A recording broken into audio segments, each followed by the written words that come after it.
Buenos días, bienvenidas y bienvenidos a esta segunda sesión del Foro Nacional de Zoonosis y Resistencia Antimicrobiana. Tengo el gusto de estar acompañada por varias figuras bien reconocidas en sus ámbitos.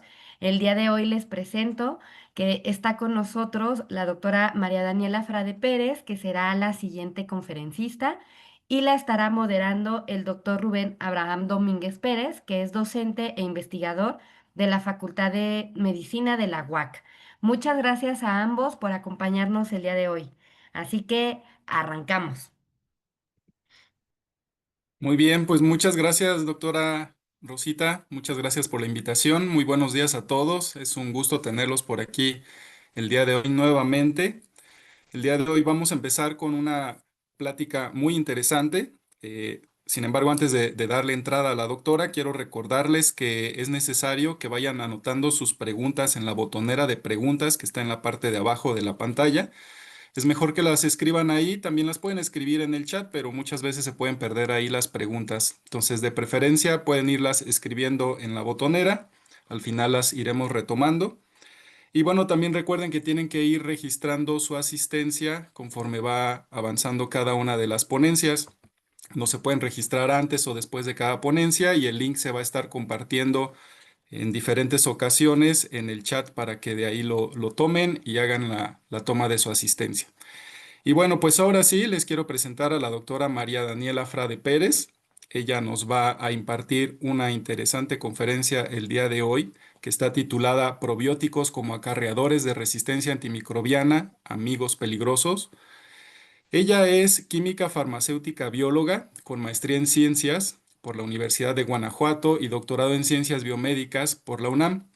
Tiene más de 10 años de experiencia en la docencia y en la investigación. Actualmente realiza una estancia postdoctoral en el Laboratorio de Ruminología y Metabolismo Nutricional de la FES Cuautitlán UNAM, donde investiga el papel de la microbiota y el desarrollo de probióticos en perros bajo la dirección de la doctora Ofelia Mora. También colabora con proyectos en el área de Laboratorio de Genética y Biología Molecular de la Facultad de Medicina de la Universidad Autónoma de Querétaro. Y para mí, pues es un honor presentar a la doctora. Doctora María, muchas gracias por darnos el tiempo para esta presentación. Y bueno, sin más preámbulo, le damos la palabra.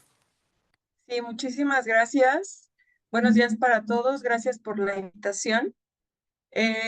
Como bien dijo el doctor Rubén, hoy les voy a platicar un poco, vamos a platicar un poco de probióticos. Entonces, bueno, sin más preámbulo, pues arrancamos. Entonces, la plática tiene un título curioso, se llama Probióticos como acarreadores de resistencia antimicrobiana. Pues también desde ayer estamos viendo toda esta cuestión de la zoonosis y estar compartiendo y usos desmedidos. Entonces vamos a ver qué onda con los probióticos. En este caso, decidí colocar un objetivo, ¿no? También para ir abonando a este punto de revisar qué está sucediendo con los probióticos. Los probióticos tienen funciones amplias, ahorita vamos a platicar de ellos, y no quisiera que con esta plática, con lo que vamos a discutir, se entendiera como que los vamos a estigmatizar. El objetivo es revisar la información sobre el uso de los probióticos en salud y el papel que pueden desempeñar como acarreadores de resistencia antimicrobiana, y muy importante, para promover el uso seguro, informado y regulado de estos productos.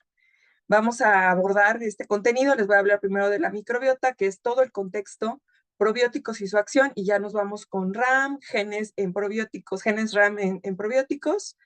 Hablamos un poco de los riesgos de transmisión y qué tenemos que hacer, y algunas pautas sobre el uso racional y seguro de los probióticos para posteriormente cerrar. Entonces, primero que nada, como dice la chaviza, contexto. Nosotros, bueno, pues tenemos que considerar que los probióticos son bacterias, son parte de la microbiota. No sé, ahí está, listo, es que no cambiaba la presentación. La microbiota es la totalidad de los microorganismos que viven en comunidad dentro de un hospedero. Ya desde ayer se estaban tocando ciertos puntos sobre esto. La microbiota incluye a todos los microorganismos que existen en nuestro cuerpo, todos, ¿sí? Aquí en nuestro contexto, al menos en este contexto de mi plática, vamos a dirigirnos principalmente a las bacterias. Entonces, bueno, dato. De todo este grupo de microorganismos que viven en comunidad en los hospederos, aproximadamente el 90% de ellos se encuentra en el tracto gastrointestinal, y luego dentro del tracto gastrointestinal más o menos se estima que alrededor de un 70% está ubicado en el colon. Entonces, bueno, ya saben el meme de que cuando te sientes solo, recuerdes que viven en ti un montón de microorganismos, entonces nunca estarás solo. Tenemos muchísima cantidad de bacterias. Ahora bien, como les comentaba, bueno, aquí nos vamos a enfocar un poco más a la microbiota intestinal bacteriana. Entonces, igual le podemos dar una definición típica, clásica. Es una comunidad diversa que habita en el tracto gastrointestinal y su composición varía entre especies. Ahí en ese cuadrito verde yo les anoté un poco sobre la composición de la microbiota. Los principales filos, los filos más abundantes que nosotros bueno, que los mamíferos en general tenemos, son Firmicutes, Bacteroidetes, Fusobacteria, Proteobacteria y Actinobacteria. Solamente los primeros dos están en ese orden, los demás no están en ese orden. ¿A qué me refiero? A que la cantidad o la diversidad de microbiota está principalmente conformada por Firmicutes y Bacteroidetes, en términos muy generales. Entonces, para poderlos analizar, se agrupan en filos. Y entonces, ¿qué han encontrado? Bueno, pues en esta imagen que les comparto, en un artículo muy bonito, donde se dieron a la tarea de buscar, identificar cuáles son los filos más abundantes que existen en los mamíferos y cuáles son sus funciones en el sitio donde están ubicados, encontramos esta clasificación. Les voy a hacer aquí un zoom para que veamos un poco y revisemos de manera más o menos rápida. Está dividido por regiones del organismo y nos indican en promedio cuáles son los filos más abundantes. Entonces tenemos, y también nos mencionan una función biológica que es muy importante.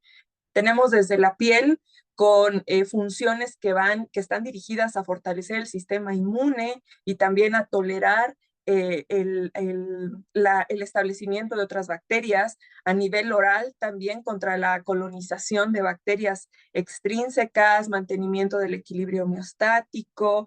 En el sistema respiratorio igual también tenemos una cierta población que ayuda. Miren, quiero que noten en respiratorio, el sistema respiratorio, tenemos aquí incrementa el grado de renovación de las células epiteliales. Eso es muy importante. Aquí van de la mano las bacterias con las células epiteliales. Y de nuevo, en el punto 2 tenemos la respuesta inmunológica. Y nos centramos, ahora me voy a subir un poquito más, al tubo digestivo, al intestino. En el intestino, bueno, nos menciona, hay firmicutes, actinobacterias, proteobacterias, fusobacterias, espiroquetas y lentisferas. Entonces, en general, recuerden. Entonces, ¿por qué es importante la microbiota a esos niveles? Bueno, pues ayuda al metabolismo de nutrientes de los hospederos, al metabolismo de drogas o xenobióticos o nutrientes también, Otra vez, punto 3, a mantener la estructura y la integridad de la mucosa epitelial. Y bueno, tenemos también a nivel tracto urinario y reproductor, pues también funciones importantes. Esto quiere decir que pues la microbiota cumple funciones indispensables para el mantenimiento de la homeostasis. Recuerden, para los que van llegando, aquí estamos haciéndole contexto primero a los probióticos, que son bacterias. Entonces, ¿qué sucede? Bueno, pues que nosotros podemos estar en un estado de equilibrio o un estado homeostático junto con nuestras bacterias. Ese estado de equilibrio se conoce como eubiosis. Entonces, ahí del lado izquierdo les anoté algunas características de la eubiosis. Equilibrio, pero ¿equilibrio de qué? Y aquí subrayamos con rojo y amarillo y todos los colores diversidad, equilibrio de diversidad de especies beneficiosas asociadas a la salud. Y dicho sea de paso, lo voy a mencionar en varias ocasiones, la alimentación. La alimentación es muy importante para mantener la eubiosis. Entonces, si se mantiene esta eubiosis, estamos en homeostasis a muchos niveles. En el cuadrito azul donde está el signo más, a nivel neuronal, inmunológico, metabólico, y ahí les puse otra vez de barrera con negritas. Pero ¿qué pasa si perdemos este equilibrio? Pues si perdemos el equilibrio, entramos en un estado conocido como disbiosis. Y disbiosis se pierde el equilibrio ¿de qué? Pues nuevamente de la composición y la diversidad. Desequilibrio microbiano y menor diversidad. Entonces, ¿qué sucede en este punto? Pues proliferan más bacterias asociadas a la inflamación y a la enfermedad. Ahí les puse con flechitas, suben los patobiontes y disminuyen los comensales. Entonces, voy a retomar esta parte que les puse negritas, que es la barrera. ¿Cuál barrera? Pues la barrera epitelial que tenemos, la barrera de mucosa que tenemos a nivel del tubo digestivo. Aquí nos vamos al tubo digestivo. Entonces, les voy a presentar estos esquemitas, le voy a hacer un zoom para que los podamos ver un poquito mejor. Entonces, fíjense qué bonita está la barrera. Acuérdense, esto es a nivel del intestino. Del lado azul tenemos un estado de eubiosis. Como ustedes pueden ver, bueno, tenemos ahí en la parte luminal del intestino toda la población bacteriana conviviendo ahí con anticuerpos, y aquí en esta capita que estoy señalando, espero que sí se vea, donde dice mucus, pues tenemos toda la capa de moco con un montón de mucinas, indispensable para la protección, para el mantenimiento homeostático, para el mantenimiento de la barrera. ¿Qué hace esta mucosa? Bueno, pues permite la adhesión de ciertas bacterias benéficas, también está ayudando al paso de sustancias que han sido metabolizadas por las bacterias, principalmente aquí resaltamos los ácidos grasos de cadena corta. Estas sustancias pues pueden ingresar a través del epitelio sin ningún problema. ¿Y qué pasa adentro ya pasando el epitelio? ¿Qué es lo que sucede? Ah, pues miren qué bonito. Mientras la barrera está intacta y la barrera es impermeable, o sea, o semipermeable si le queremos decir de otra manera, está delimitando qué sí pasa y qué no pasa, pues tenemos un equilibrio en la respuesta inmunológica. Las células T reguladoras están a la alta y las efectoras están a la baja, porque todo está tranquilo, por decirlo de alguna manera. Entonces, todos se encuentran tranquilos, están generando citocinas antiinflamatorias, están a la baja las citocinas inflamatorias. Entonces, me voy a mover poquito, no se me vayan a marear. Entonces, ¿qué tenemos aquí? Pues una barrera intacta. Y una barrera intacta quiere decir que tenemos una homeostasis inmune. Y es que ahí está el punto de todo, mantener la homeostasis inmune gracias a esta barrera. Entonces, por cierto, aquí tenemos anotado que las uniones entre las células, las tight junctions, están en buen estado. Entonces, todo perfecto.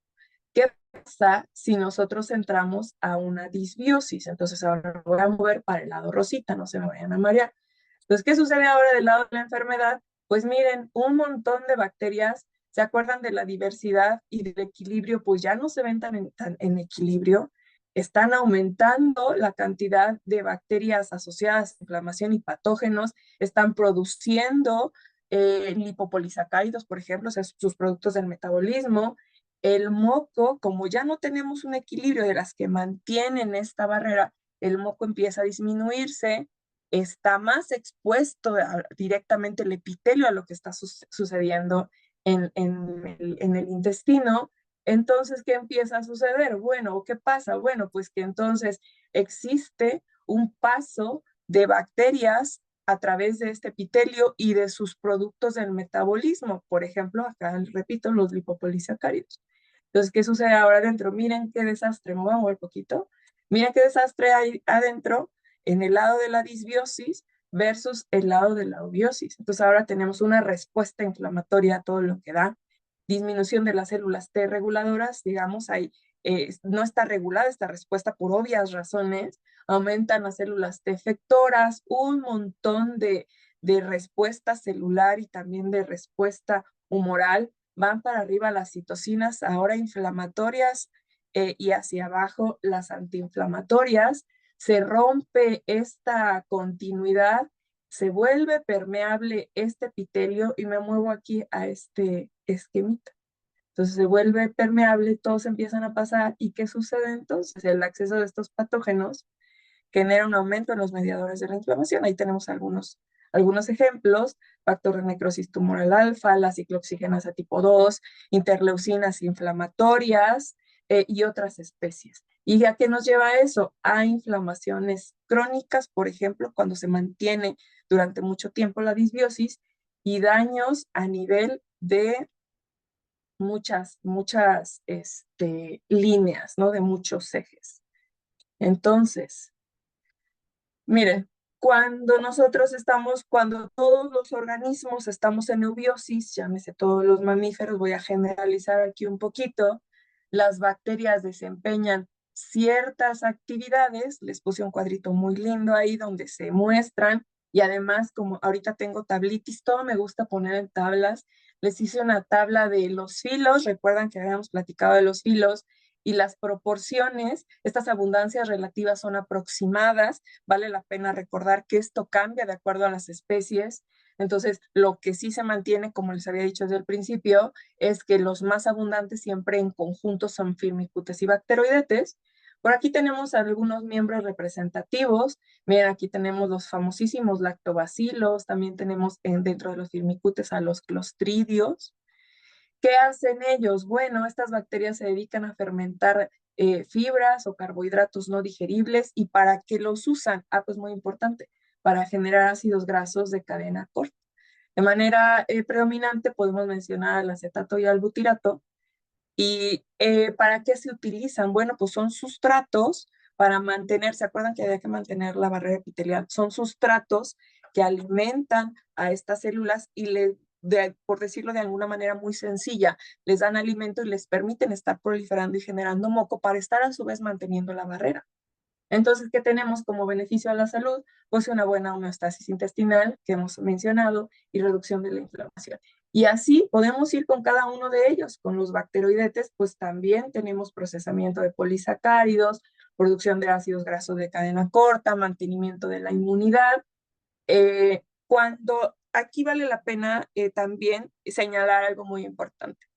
Cuando esta barrera se mantiene en buenas condiciones, evidentemente la función digestiva está al 100, pero no olvidemos, como habíamos visto en la diapositiva anterior, que no solo se trata del nivel digestivo.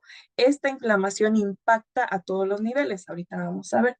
Entonces, las proteobacterias igual también hacen sus funciones. Aquí miren, actinobacterias. Dentro de las actinobacterias tenemos a los famosísimos bifidobacteriums, que también, bueno, contribuyen con la función de generar ácidos grasos de cadena corta y modular la respuesta inmunológica. Y dicho sea de paso, son los reyes de la salud digestiva. Es decir, miembros o algunos miembros de las bifidobacterias se consideran, cuando están presentes, se consideran marcadores de la buena salud intestinal. Y las fusobacterias, aquí les voy a comentar algo bien curioso. Las fusobacterias, por ejemplo, en humanos son mínimas o deben ser mínimas con ciertas especies en particular, pero por ejemplo en perros y algunos animales son un poco más altas. Pero es bien curioso porque las fusobacterias recuerden que de acuerdo a las especies están asociadas con inflamación y, por ejemplo, en humanos están asociadas con el cáncer colorectal, pero es, como les digo, aquí lo importante es la diversidad, porque, por ejemplo, en eubiosis han visto que contribuye con la fermentación, pero en disbiosis, como les acabo de mencionar, contribuye, pero con la inflamación y el cáncer. Entonces, si estamos en eubiosis, pues todo perfecto. Bacterias al 100, todos están haciendo su trabajo perfecto, pero ¿qué sucede cuando pasamos a una disbiosis? ¿Se acuerdan de estas imágenes que les mostraba de que se rompe la bacteria, se activa toda esta respuesta inmunológica, se mantiene una inflamación crónica? Bueno, pues entonces, desde el intestino, como les estaba mencionando, tenemos afectación a diferentes ejes al eje cardíaco, por ejemplo, con relación de la microbiota con algunas condiciones como la falla cardíaca, la aterosclerosis, la trombosis, no se diga a nivel de la piel, del eje intestino-piel, con condiciones como psoriasis, acné, incluso cáncer, también muy asociado, por ejemplo, con alergias en la piel. A nivel del eje respiratorio también, a nivel del eje digestivo, existe asociación de la microbiota, de una disbiosis en la microbiota con la obesidad, diabetes tipo 2, algunas disfunciones mitocondriales e incluso asociada con el cáncer. Y por supuesto, el más conocido de todos, el eje intestino-cerebro, ¿no? Este esquema que les estoy presentando es de humanos, sí, pero este esquema me permite o me ayuda a explicar lo que sucede a muchos niveles en los mamíferos. Entonces, ¿qué hacemos? ¿No? ¿Qué se hace cuando tienes esta disbiosis? Quedamos que lo ideal es que te mantengas o se pueda mantener el organismo de los animales en un estado de eubiosis. Bueno, pues aquí hay que considerar algo sumamente importante. La microbiota es dinámica, es decir, constantemente está en cambio, cambia muy fácilmente. La microbiota responde rápidamente a la alimentación. La alimentación, de hecho, la podemos subrayar así con amarillo y con rojo. La alimentación es indispensable para el mantenimiento de la microbiota. Responde también la microbiota al estrés y al ambiente. Por ejemplo, hay estados de disbiosis muy severas solamente por estar expuestos al estrés. Y esto es a todos niveles, o sea, podemos mencionar, por supuesto, a los humanos, pero a todos los animales, a los perros, a los gatos, a los cerdos, o cerdos que están en estrés, por ejemplo, cuando los transportan, etcétera, entran en una disbiosis que incluso puede este estrés y asociado a una disbiosis puede llevarlos a consecuencias fatales. La edad, sin duda, la microbiota no se mantiene similar durante todo el proceso de nuestro desarrollo. La microbiota de los recién nacidos no es similar a la de los infantes, no es similar a la de los adultos, no es similar a los geriátricos. Y también, por supuesto, pues responde a medicamentos. Les puse este cuadro muy interesante, solo lo voy a ampliar porque quiero recalcar algo. Entonces, es básicamente lo que vengo platicándoles a todo lo que responde la microbiota. Pues ahí está la dieta, el ambiente, medicamentos. Por ejemplo, yo mencionaba cualquier xenobiótico, el alcohol, por supuesto, pero quiero resaltar aquí los dos cuadros de hasta abajo.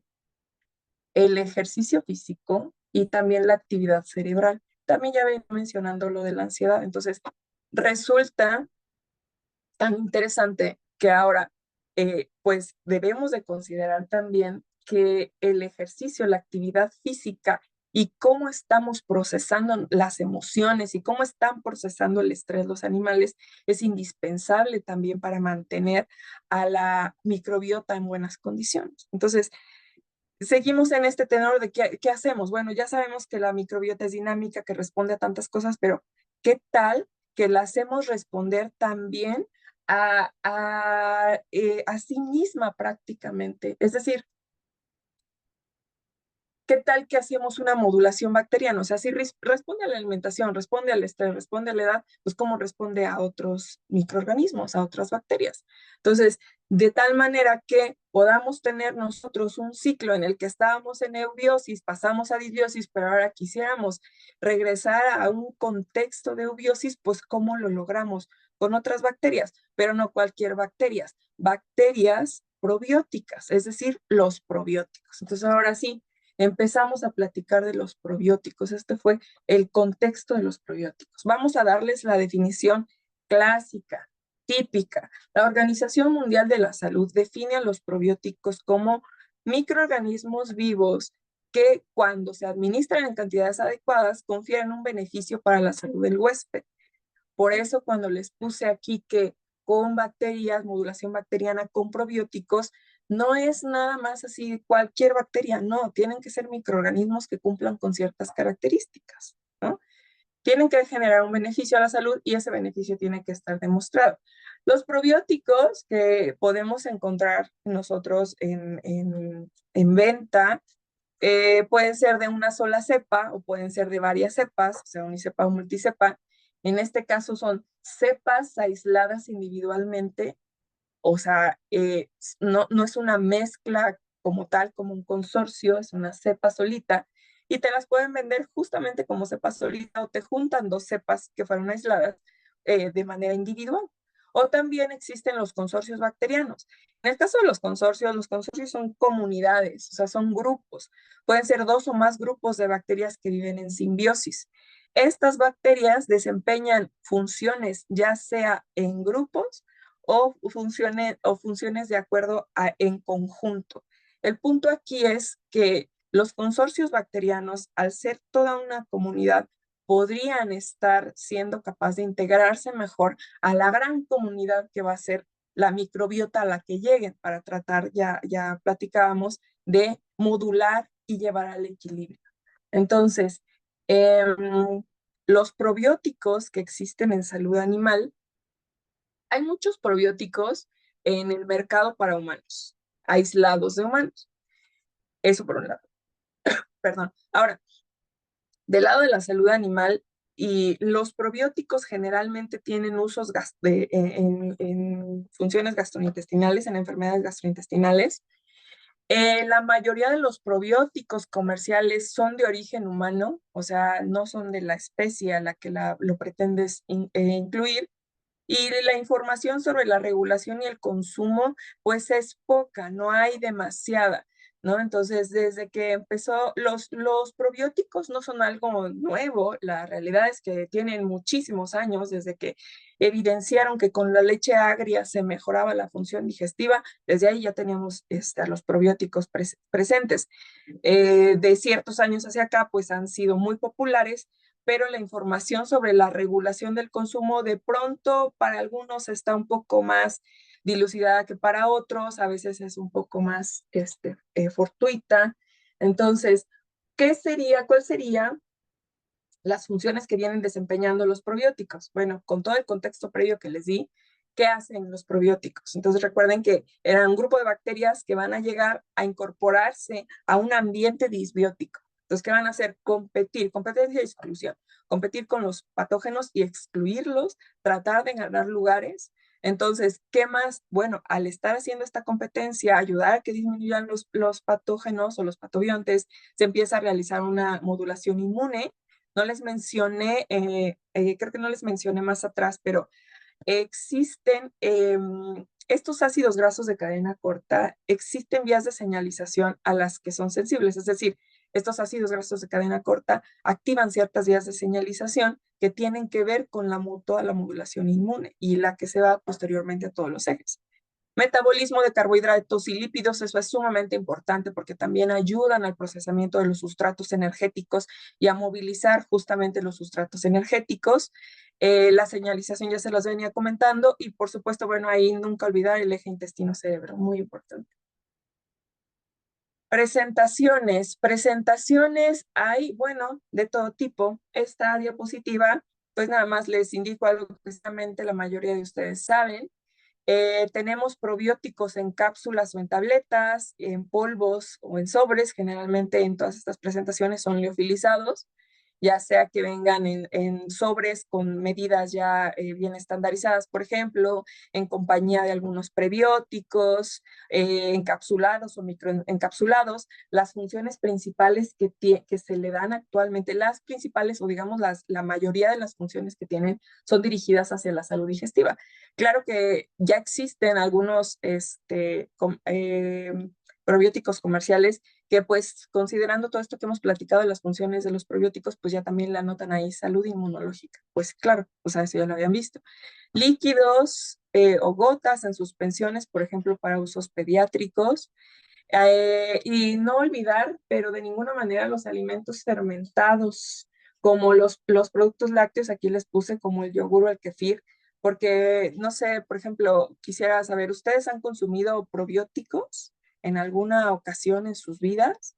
Y si los han consumido, ¿en qué forma los han consumido? Considerando esta lista que ustedes están viendo, ¿han consumido probióticos? ¿Y en qué forma? A ver si me ponen por ahí algunas respuestas, ¿no? Entonces tenemos ahí yogur, kefir, kombucha, el chucrut y el miso, que son estos alimentos fermentados. También, sí, kefir, la kombucha, sí, kefir. Aquí, fíjense que hubiese estado interesante que les planteara al principio la pregunta de, ¿han consumido probióticos? Porque de pronto se puede creer que un probiótico, pues justamente es la cápsula, el polvo o la tableta, y los alimentos fermentados, pues no, estos son otra cosa, no son puros probióticos. Ah, muy bien, excelente, muchachos. Estoy orgullosa de todos ustedes. Búlgaros en agua, kefir, sí, yo también tengo kefir, yo tengo mis búlgaros en el refri también. Los consumo porque, híjole, esta salud digestiva, pero bueno. Entonces, los dos puntos de abajo quiero resaltarlos, aditivos y premixes, y bueno, chicles y pastas, no me voy a centrar mucho en aditivos y premixes. Aquí fíjense que interesantemente, bueno, algunas empresas productoras de alimentos animales, espero que por ahí alguien de alguna y nos pueda hacer algunos comentarios, utilizan probióticos para mezclarlos con las materias primas y generar concentrados que ayuden a la salud digestiva. Entonces, bueno, también ese es un buen punto. Ahora que más adelante, cuando platiquemos de cómo se van a mantener, ahí sí que es todo un tema mantener a los probióticos. Aquí recuerden que la cadena de frío es indispensable para mantener vivas a las bacterias, ¿no?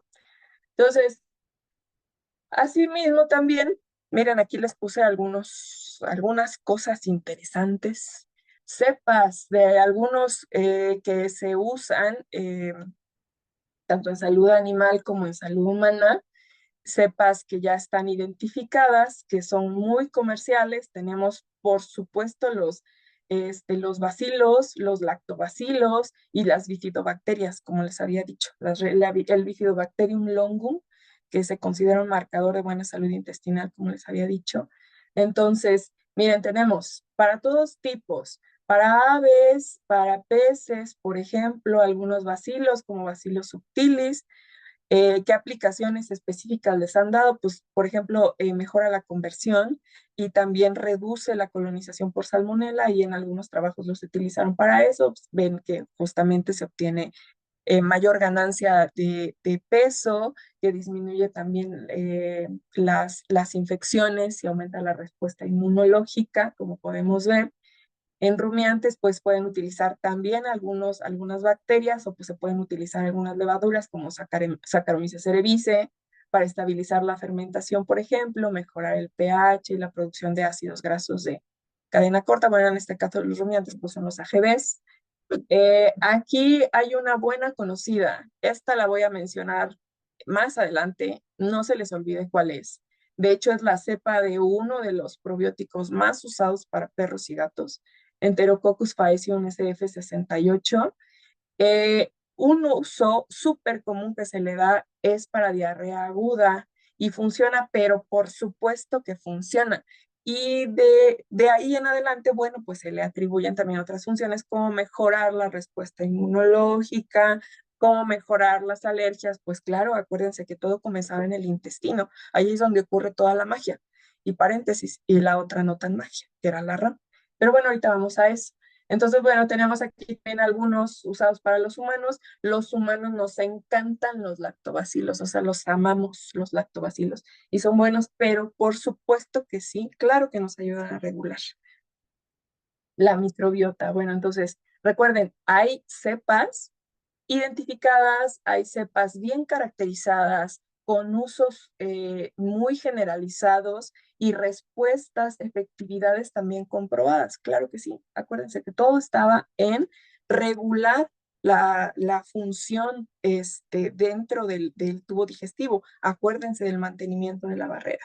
Ahora bien, yo vengo diciendo desde el principio que las bacterias que los probióticos, perdón, tienen que cumplir ciertas características. ¿Cuáles son esas características? Bueno, las guías para poder decir que un probiótico es probiótico es que nos indican que tienen que cumplir lo siguiente. No deben ser tóxicos ni patógenos, o sea, no deben causar enfermedad. Deben tener una identificación taxonómica precisa. No podemos decir, pues parece que si era Bifidobacterium longum. No, es o es. Habitante normal de la especie objetivo sería ideal, aunque por práctica se sabe y se ha visto que aunque no provengan de la misma especie, la respuesta también se genera, o sea, también hay una buena respuesta. Resistencia al jugo gástrico y persistencia biliar, evidentemente porque van a pasar por el tracto digestivo. Adhesión al epitelio o al moco, recuerdan que era bien importante que mantuvieran la barrera, que estén ahí, que estén ayudando. Recuerdan que en una de las tablas mencionaba que producen, por ejemplo, ácidos grasos de cadena corta, estos alimentan a los colonocitos y están alimentados, proliferan. Si proliferan todas las células de la mucosa, se genera moco. Si se genera moco, se forma la barrera. Voilà, pura magia. Producción de sustancias antimicrobianas para competir, ya lo veníamos diciendo, antagonismo hacia los patógenos, modulación de la respuesta inmunológica, o sea, todo esto se tiene que comprobar. No puedes decir nada más, tómate la bacteria, ¿te sientes bien? Sí, sí, me siento bien. No, no, no, hay que demostrarlo, hay que demostrar que mejora la respuesta inmunitaria a nivel humoral y también a nivel local. Este, eh, permítame. Una disculpa, aquí se me desconectó la computadora.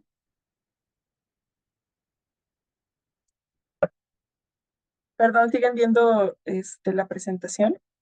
Sí, más bien te salió el letrerito de que la batería, perdón, se te está agotando. Se recomienda conectar su PC. Sí, Ujú. ya voy en eso. Un Sí, momento. sí, no te apures, no te apures, aquí esperamos. Ujú.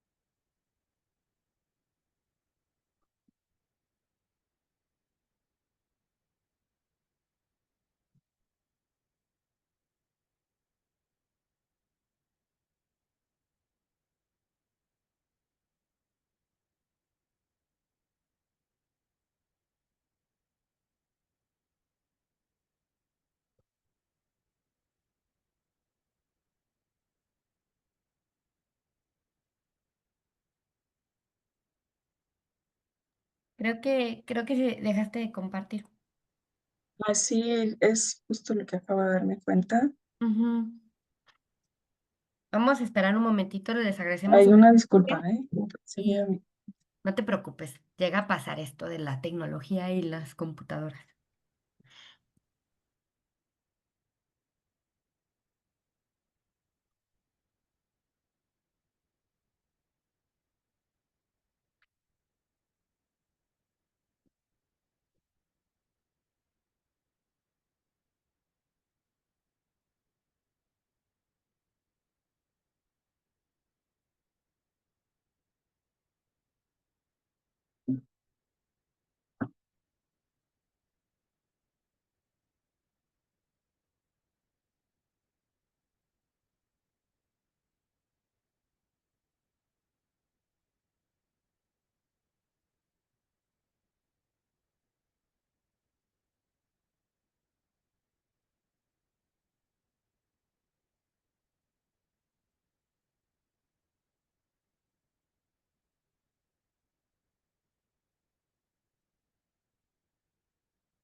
No sé si se ve la presentación.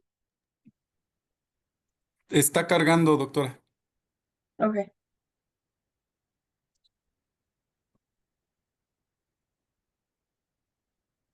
Listo, ya se ve.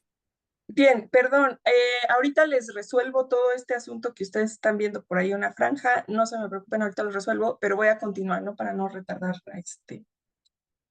la plática. Bueno, yo les estaba diciendo que los probióticos deben cumplir con ciertas características, ya se las había comentado en general, pero hay una muy puntual, muy importante, que es la que nos indica que una cepa bacteriana para denominarse probiótica debe tener evidencia de su caracterización y su evaluación y la evaluación exhaustiva de su seguridad. Entonces, considerando la evaluación exhaustiva de la seguridad, pues nos preguntamos, ok, ¿qué está pasando con la resistencia antimicrobiana? Si deben ser seguras para el uso en todo sentido. Entonces, ¿qué pasa con la RAM? O sea, ¿qué se ha hecho al respecto de la RAM y la posibilidad de que los probióticos puedan estar generando resistencia antimicrobiana? Entonces, con respecto a ello, también ayer nos platicaron un poco, Fernanda, si mal no recuerdo, nos platicó bastante sobre resistencia antimicrobiana, lo cual es muy bueno porque así nos reduce un poco la cantidad de información que hay que revisar y le hacemos un repasito. La resistencia antimicrobiana ocurre cuando las bacterias, virus, hongos, parásitos, o sea, todos los microorganismos, acuérdense que aquí es resistencia a antimicrobianos, todos los microbios. Entonces, cuando estos microorganismos dejan de responder a los medicamentos, y si esto sucede, pues dificulta el tratamiento y aumenta el riesgo de la propagación de las enfermedades. Esto nos puede llevar pues a enfermedades mucho más graves también y a la muerte, por supuesto. Entonces, ¿cuáles son las causas de que se presente la resistencia antimicrobiana? Pues es el uso excesivo o incorrecto de antimicrobianos, ya lo platicábamos también desde ayer en las pláticas, en las presentaciones que tuvimos. También mutaciones naturales, selección genética por sí misma. Recuerden que también las bacterias tienen características propias intrínsecas, lo que se hablaba también de la resistencia intrínseca. Y también transferencia horizontal de genes de resistencia y contaminación ambiental. Sí, me voy a cambiar de dispositivo, una disculpa. Otra vez me voy a tomar un tiempo. Ya estoy lista por acá.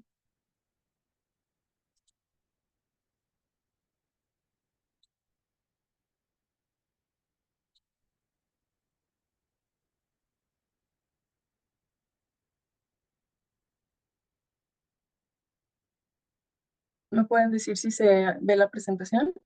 Listo, doctora, se ve. Muchas gracias. Una disculpa grande. Entonces, ¿cuál es la consecuencia de esta resistencia antimicrobiana? Pues ya la platicamos también. Disminuye la eficacia de los tratamientos, las infecciones se vuelven más persistentes, hay un mayor riesgo de contagio si la enfermedad se encuentra con mayor persistencia.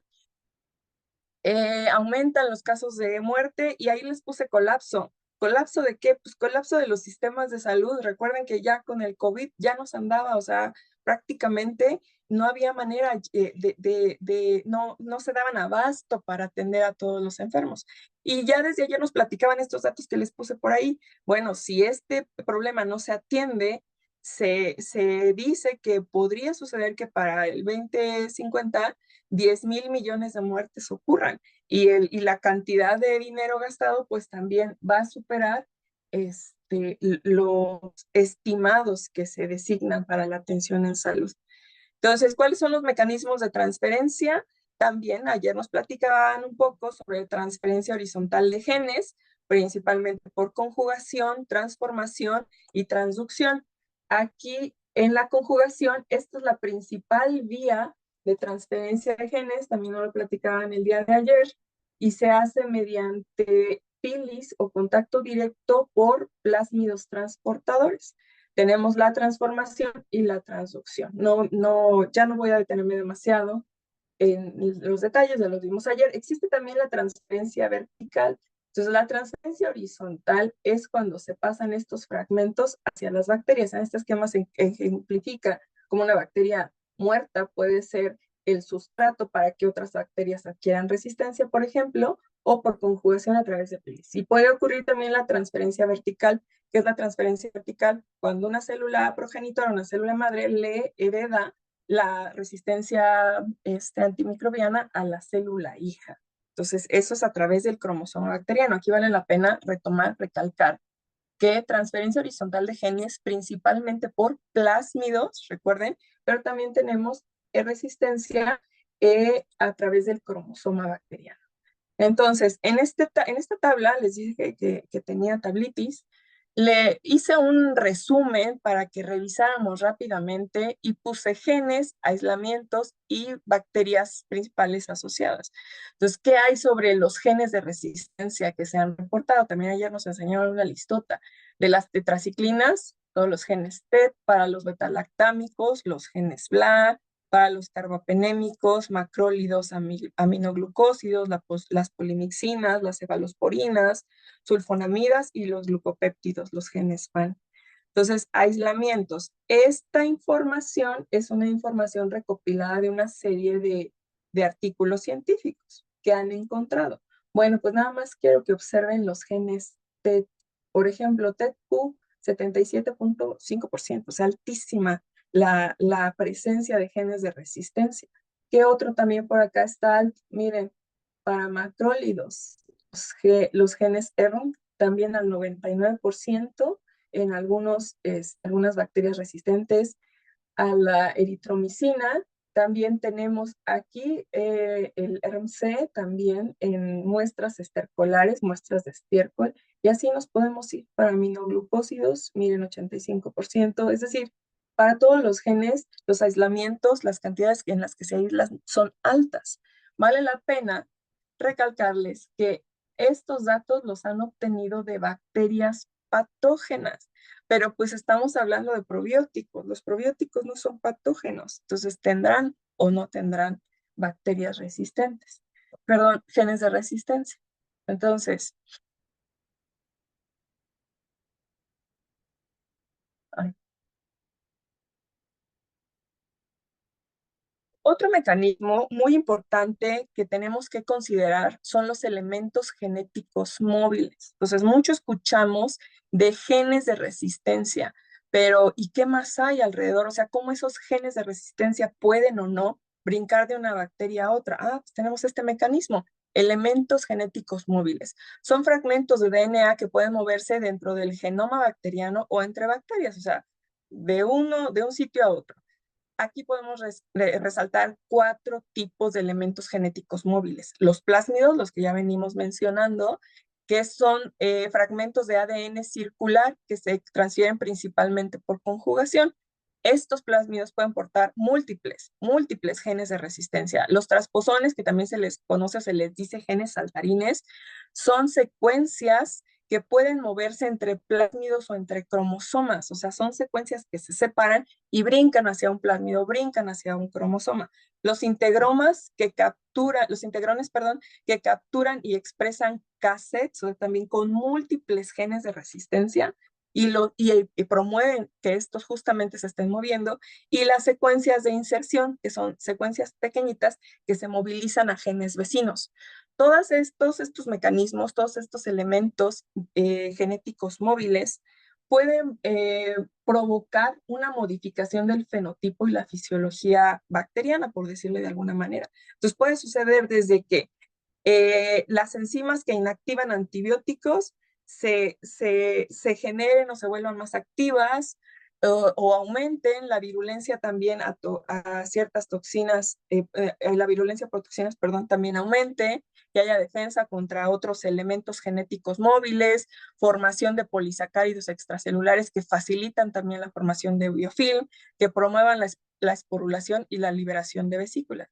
Este esquema muy bonito, lo voy a hacer un zoom un poco rápido, Nada más es para que mostrarles justamente eso que estamos hablando, los elementos genéticos móviles. Tenemos los plásmidos, tenemos los integrones, las secuencias de inserción. ¿Qué sucede alrededor de ellas? Bueno, cuando estas se integran en ciertas regiones o adquieren resistencia o mejoran genes de virulencia y mejora la patogenicidad a través de todos los mecanismos que ya les mencioné. Esporulación, formación de biofilm, etcétera, resistencia directa hacia ciertos antimicrobianos. Entonces, estos elementos genéticos móviles, ¿cuáles son? Bueno, vuelvo a mi tablitis. Les hice esta tabla donde tenemos en una columna los elementos genéticos móviles, les puse función, el gen de resistencia asociada, y nuevamente puse las especies otra vez para mencionarles que los encontramos, se han estudiado más en los patógenos. Entonces, sobre los elementos genéticos móviles, bueno, tenemos desde plásmidos conjugativos, conocidos, transposones como el TN3, los integrones como el de clase 1, etcétera. Entonces, ¿qué función desempeñan? Pues de transferencia horizontal por conjugación, transposición replicativa entre un cromosoma y un plásmido, por ejemplo, eso ha ocurrido con BLATEM, transposición cut and paste. Entonces, como les digo, cortan un fragmento, se brinca el otro fragmento y se pega en otra región, y eso puede promover la resistencia, por ejemplo, eso a genes de tetraciclina, y así podemos ver ese tipo de acciones alrededor de estos genes de resistencia bacteriana. Entonces, si yo pudiera hacer un pequeño resumen o les pudiera hacer una pequeña asociación de qué es uno y qué es el otro, pues podría decir que los genes de resistencia antibióticos son el cómo de la RAM, y los elementos genéticos móviles son el dónde. Los elementos genéticos móviles son los que portan a los genes de resistencia bacteriana y son los que se están moviendo. Entonces, aquí para hablar de la resistencia antimicrobiana y cómo se pasan estos genes de resistencia, tenemos que considerar al gen como tal, pero también al mecanismo por el cual pueden brincar, que son los elementos genéticos móviles, ¿no? Entonces, ¿qué onda con los genes de resistencia en probióticos? Entonces, pregunta para todos. Después de todo lo que hemos estado revisando, ¿los probióticos portarán genes de resistencia a antibacterianos, antibióticos? ¿Los portarán o no? ¿Qué dicen ustedes? ¿Qué dice el público después de todo lo que hemos revisado? ¿No? Pues el chisme es cierto. Los productos probióticos portan genes de resistencia a antimicrobianos y podrían actuar como un reservorio. Es una realidad. Claro que lo pueden hacer. Entonces, ¿qué onda? ¿Qué vamos a hacer? ¿Qué se sabe? ¿Hay mucha información? ¿Hay poca información? Pues yo en la tablitis les mostraba en una de las columnas cepas. Todos se dieron cuenta que lo que más estudian son las cepas patógenas. No tanto se ha estudiado a las cepas probióticas, pues porque no llamaban tanto la atención. Esto es un poquito relativamente más reciente, preguntarse si esto está sucediendo también con las cepas probióticas. Entonces, ¿información hay? Sí, sí hay. ¿Hay en la misma proporción que hay para bacterias patógenas? La respuesta es no. ¿Pero qué han encontrado? Yo aquí hice un resumencito de algunas cuestiones que han visto. Por ejemplo, ¿se acuerdan? Yo les comenté y les dije que recordaran a Enterococcus faecium SF68, una cepa bien caracterizada con un amplio uso como probiótico, principalmente en animales. ¿Qué creen? Pues que en esta cepa, en Enterococcus, encontraron genes eh, para vancomicina, tetraciclina y el RMB. Entonces encontraron varios genes que contienen varios genes de resistencia antimicrobianos, y también le demostraron que es capaz de transferirlos en estudios tanto in vivo como in vitro. Entonces, aquí se pone así un pequeño asterisquito sobre el uso de Enterococcus faecium. Entonces, lo que viene o lo que se ha mencionado en la literatura más adelante es tener cuidado con las cepas que se van a utilizar, y en la medida de que vas a trabajar o estás generando, estás y tratando de implementar un Enterococcus faecium, pues ahorita Enterococcus tiene un foquito prendido, o sea, así demuéstrame entonces que no tiene genes de resistencia, porque hay trabajos que ya han observado que los tiene y que los puede pasar. Tenemos otro bien conocido, Lactobacillus reuteri, una cepa bien documentada. Ahorita respondemos las preguntas. Una cepa bien documentada se usa en humanos y animales. ¿Que le encontraron genes TET? en plásmido. O sea, lo primero que buscaron fue, ¿tiene? Sí. ¿Cómo? En plásmido. ¿Qué hacemos? ¿A qué creen que se les ocurrió hacer un curado de plásmidos? Entonces hicieron toda una serie, existen muchos mecanismos o muchas técnicas para tratar de hacer un curado de plásmido, para tratar de que botara el plásmido, y ¿qué creen?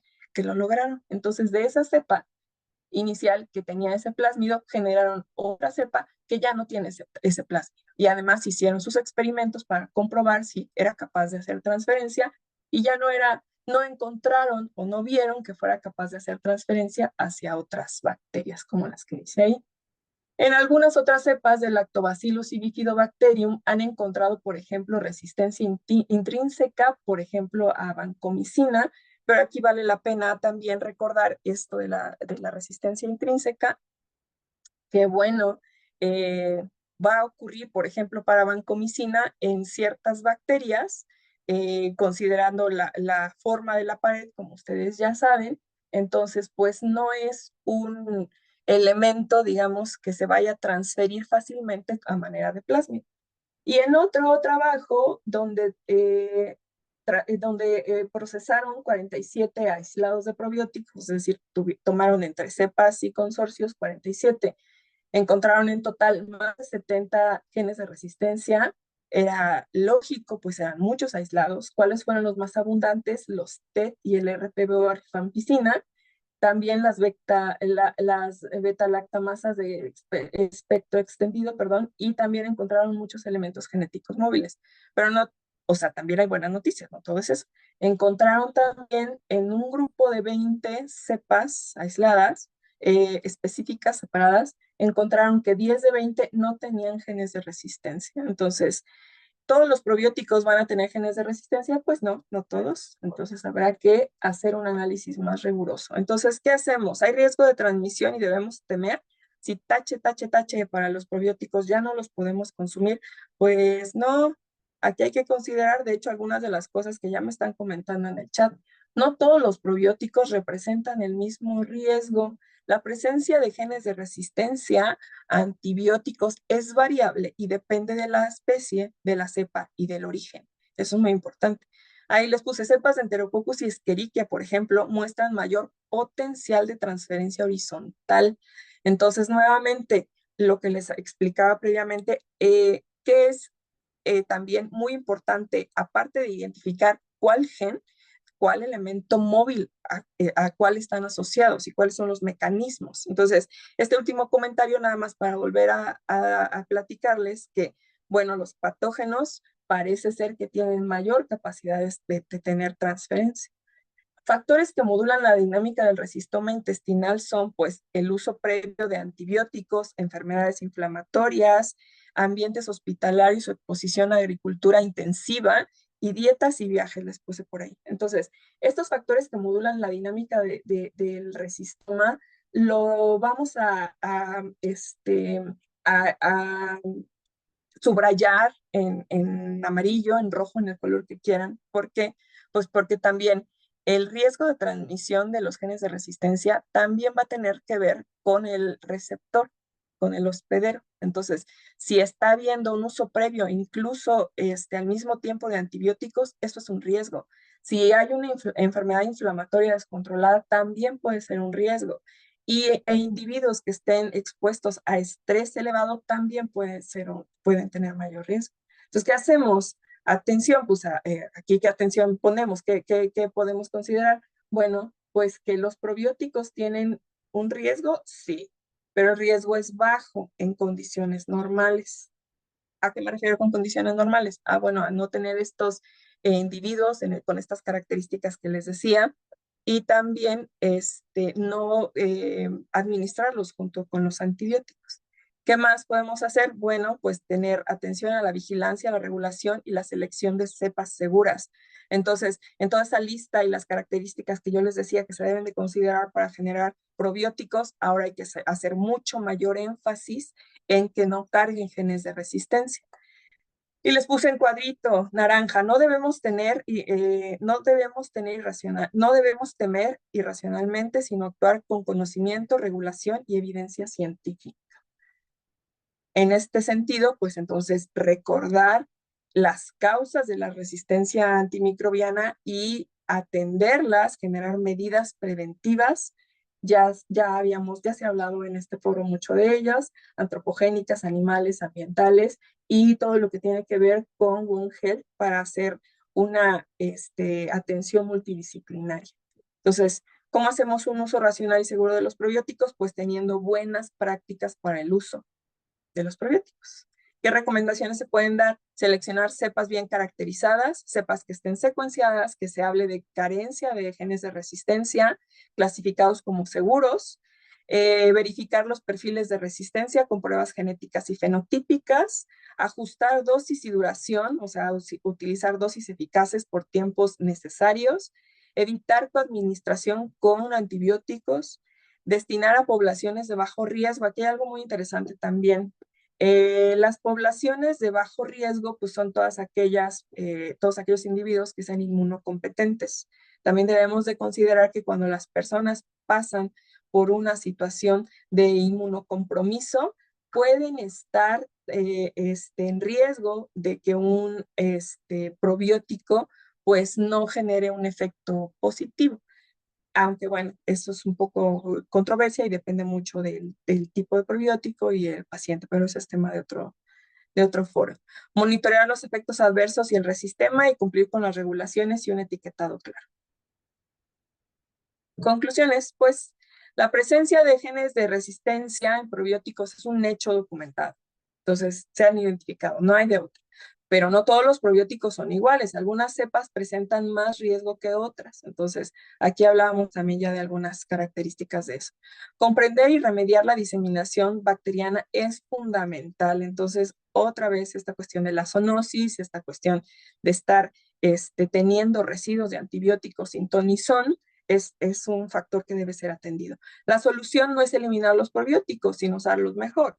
Tener buenas caracterizaciones genómicas de las cepas, tener una buena regulación sanitaria y pruebas funcionales de transferencia. Entonces, estar constantemente enfrentando a los probióticos a ver si tienen su capacidad de transferencia o no.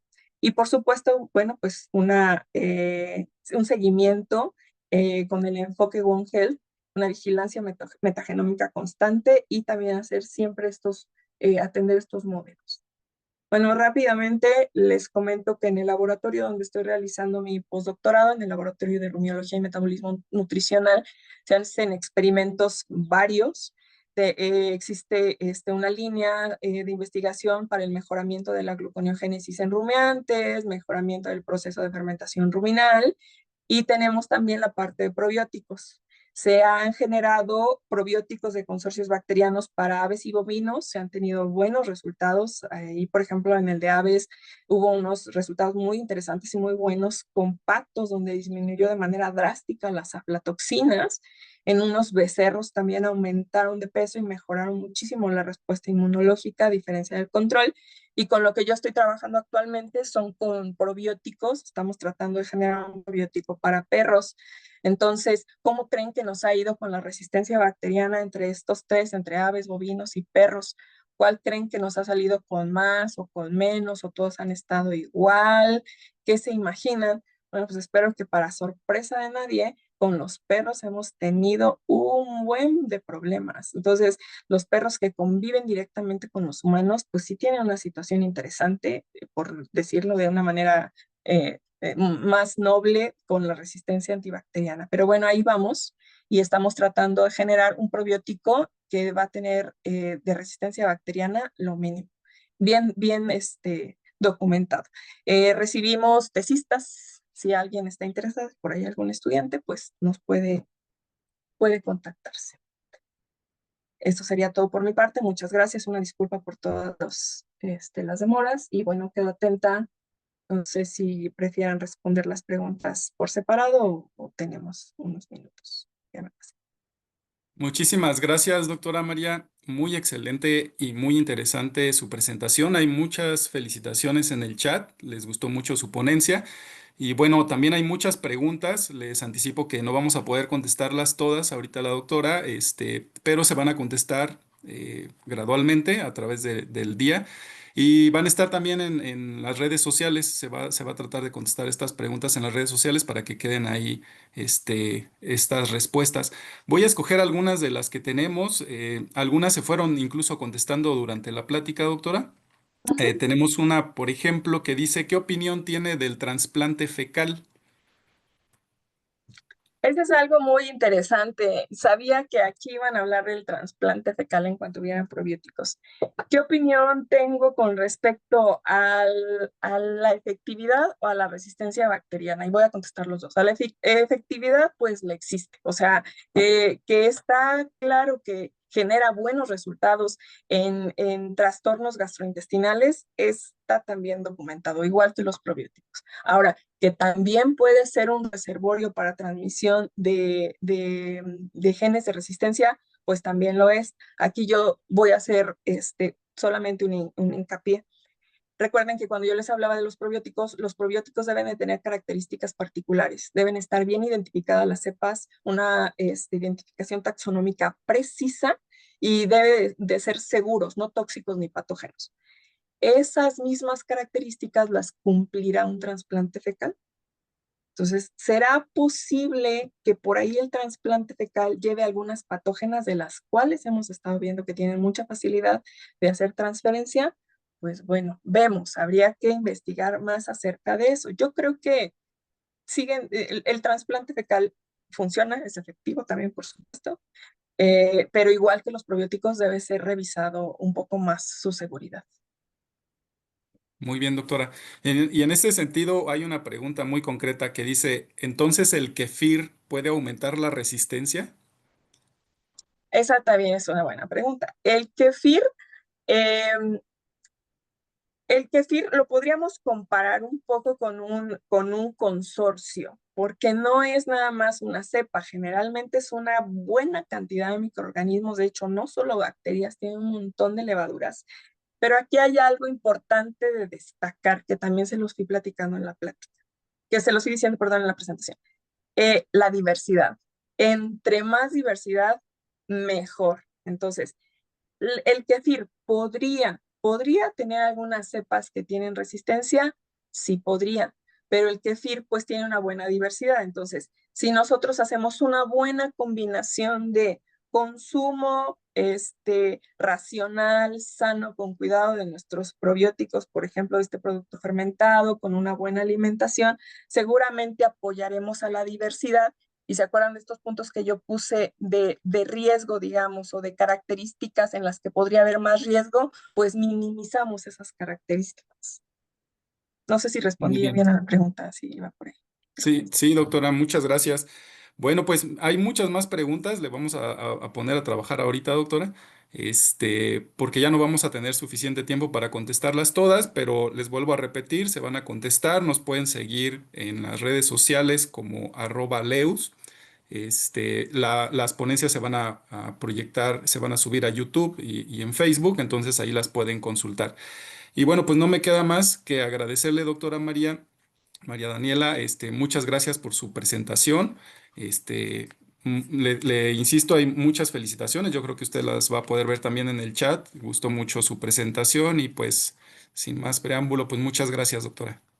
Muchas gracias. Un reconocimiento a la doctora Rosita por hacer posible este foro. Muchas gracias, así es. Muchas gracias. Pues entonces vamos a hacer un pequeño paréntesis, unos minutitos en lo que empezamos con la siguiente presentación y continuamos.